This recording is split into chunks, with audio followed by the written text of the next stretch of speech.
How are we all? Very good. Right to go? Well, I'm very pleased that we're able to report on what looks to be a $2 billion bonus for Queensland's economy out of the 3 long weekends in a row in April.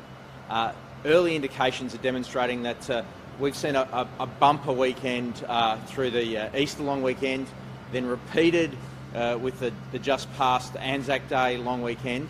But there is still room for us to do more and to experience more and to provide that a bigger bonus to the bounce back of our visitor economy here in Queensland with this week's Labor Day long weekend.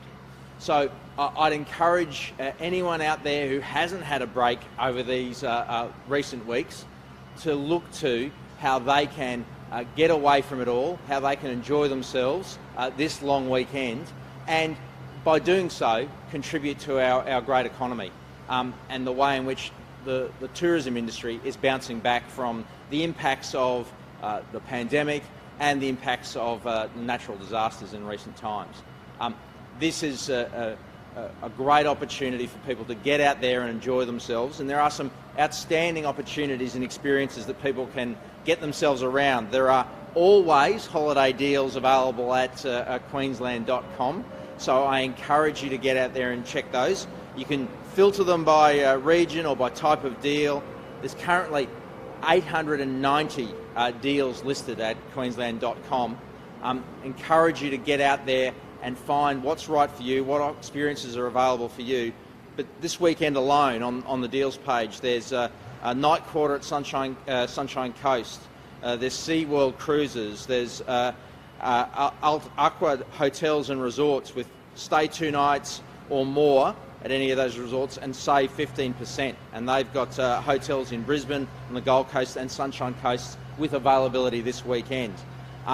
There's always great opportunities and experiences here in Brisbane CBD if you're going to have a staycation or coming in from the regions. Embrace the great shopping, dining, river experiences, along with, of course, the cultural precinct at South Bank. There's the great Gold Coast theme parks with new rides like the Steel Taipan at Dreamworld or the Vortex at SeaWorld. Or you could connect with wildlife at Australia Zoo, the Lone Pine Sanctuary, or Currumbin Wildlife Sanctuary. Equally, Tangalooma Island Resort is doing well, but has some availability for this weekend. So get in quick, and there's day trip options as well. Equally, there are so many different events going on this Labor Day long weekend. It's one of the real features of the Labor Day weekend here in Queensland is that there are strong events that have rallied around that time for many, many years.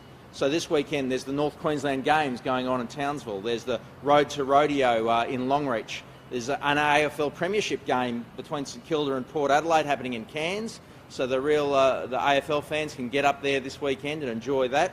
Scenic Rim Adventure Festival is going on. The Gold Coast Film Festival is happening. There's the Boyne Tannum Hookup. I understand that's about fishing. And there's the Australian Volleyball Beach Masters going on in the central Queensland, on the Capricorn Coast. There's the Yungaburra Triathlon happening on the Atherton Tablelands, Cairns and the Great Barrier Reef region. And then there's the Gold Coast Open, a surfing competition at Burleigh on the Gold Coast. But finally, in relation to, I mentioned some sports stuff there, but there's also a great bumper weekend of sports stuff here in Brisbane. There's the Titans versus the Panthers at Seabus on the Gold Coast, I should say. There's the Warriors versus the Raiders at Moreton Daly Stadium this Saturday. And for rugby fans, there's the Reds versus the Chief at Suncorp on Friday night. And for netball lovers, there's the Firebirds v Swifts, the Queensland v New South Wales rivalry at Nissan Arena on Saturday as well. But don't forget on that front that NRL Magic Round is coming up in May as well. 75% booked for tickets already, but great opportunities coming out of that, and that's certainly been another further bounce to the visitor economy, particularly here in Brisbane. Accommodation numbers are up really strongly for that weekend. So I might hand over to Daniel Gershwind to make some comments around this space as well, and happy to answer questions. Thank you. Daniel Gershwind, Chief Executive of the Queensland Tourism Industry Council. So after 2 years of a roller coaster of despair, shattered dreams and disruption for our industry, it seems that this month finally is now delivering not just the good business boost that we had been hoping for, but also the boost to confidence. Confidence for businesses, confidence for travellers, and it seems we really do have that pent-up demand we've been talking about. Consumers are ready to get out there, enjoy themselves, experience not just this state, but Australia more generally, and take advantage of the events the Minister talked about and the experiences that we have right here. It is a great time in many ways to take advantage of what Australia has to offer. We have the place more or less to ourselves, whilst international travellers are still returning only in small numbers, and gradually we can enjoy ourselves in our own state as much as possible, and we do encourage everybody to do just that. It is a great opportunity. We have challenges ahead, there's no doubt about it. The recovery will not be a straight line to prosperity. We have to work for it, and our industry has worked very, very hard for survival for the last 2 years. Now we will work very, very hard to create that prosperity for our industry and for the communities that so desperately depend on this industry. We have many opportunities, and the challenges that have to be overcome include, of course, the workforce challenges that we have. We do have to work with federal and state governments to make sure that we can activate the workforce domestically and bring in appropriate workforce participants from overseas. That is very, very important for our industry and to get it going again fully. We also want to build on the good relationships and the good support we've had from the state government in creating the conditions for this industry to prosper even more in the future. We can encourage investments which are needed for the recovery, new investments, recreation of experiences.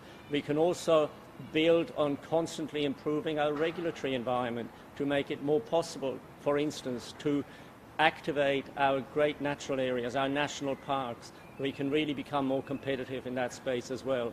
So there are enormous opportunities. There is a sense of optimism. Our industry will continue to deliver for this state and will deliver for the community right up and down the coast and inland. Thank you. $2 billion over the 3 weekends. Yeah. Do you know how much is coming over the weekend? At this stage, the data that we're seeing is indicating that we've seen over the Easter long weekend alone, interstate was up by 69% year on year, and intrastate was up by 4% year on year. Obviously, those comparisons are pretty significant compared to last year. What we see is that obviously the Anzac Day weekend has also worked out in such a way that it's coincided with the final week of the New South Wales Victorian school holidays, so those occupancies remained really mid-strong, midweek between Easter and the Anzac Day, despite Queenslanders going home. Queenslanders' children going back to school, I should say, and many going home. So we haven't got a figure that's disaggregated across those 2 weekends over the third, but what we're anticipating of the $2 billion is looking like it's very strongly holding up. In fact, we've seen such good performance on those first 2 parts of the long weekend that we've got a great deal of confidence that we'll hit this $2 billion mark. It's for the whole of the month. Yeah, the month of April will deliver a $2 billion boost to the Queensland economy, and it's been the key driver has been these 3 long weekend opportunities and the work that we've done to work alongside industry to make sure that it's been promoted the best it possibly could. We've built on the campaigns that we've done over a period of time in response to the building back better after the impacts of the pandemic. But this was a particular opportunity to highlight not only to our interstate friends coming back to Queensland, and as Daniel said, the early impetus for international return, but this was a particular opportunity to encourage Queenslanders to get out there and enjoy Queensland, as Daniel said, for that time when we're enjoying it, almost for ourselves and our Australian friends exclusively. But we've seen that really be lived out really, really strongly, that Queenslanders have responded to that and taken the opportunity. And it's been particularly successful not only in those drive markets like the Gold Coast and Sunshine Coast, but we've seen good numbers into tropical North Queensland and into the Whitsundays, and indeed other parts of regional Queensland as well. Can I just add that? It's perhaps noteworthy that during the pandemic, the data now shows that tourism in Queensland has done relatively less bad than most of the other states, and that's an interesting observation. It is obviously based on the fact that we had fewer lockdowns than some of the other states, and also perhaps an indication that Queensland is still the quintessential holiday state for Australia, and hopefully we can build on that as we recover and as we rebuild this industry. That's a very important advantage that we have here in Queensland. So just another topic. What's the government's reaction to some Queenslanders with disabilities waiting up to an hour and a half to get a wheelchair accessibly cared for? That's obviously something that is not acceptable to us. It's not something we want to be seeing. We need to work closely with industry to make sure that there is the right capability and capacity within the system. I'll certainly be raising that with the relevant ministers. Now, the $21 million allocated in 2019 to renew the wheelchair accessible taxi fleet, obviously COVID sort of stopped a bit of that. The Taxi Council wants the scheme extended beyond next year. Do you think that's a possibility? I'm sure that's a matter that the Taxi Council are working with the Transport Minister in relation to, and I know that that'll be given proper consideration. Minister, on another matter, we've seen the Director General of the Education Department out in New York reminding staff about how integrity is a central issue. Do you think that was a good idea to put that video out? Would you like to see other departments follow suit?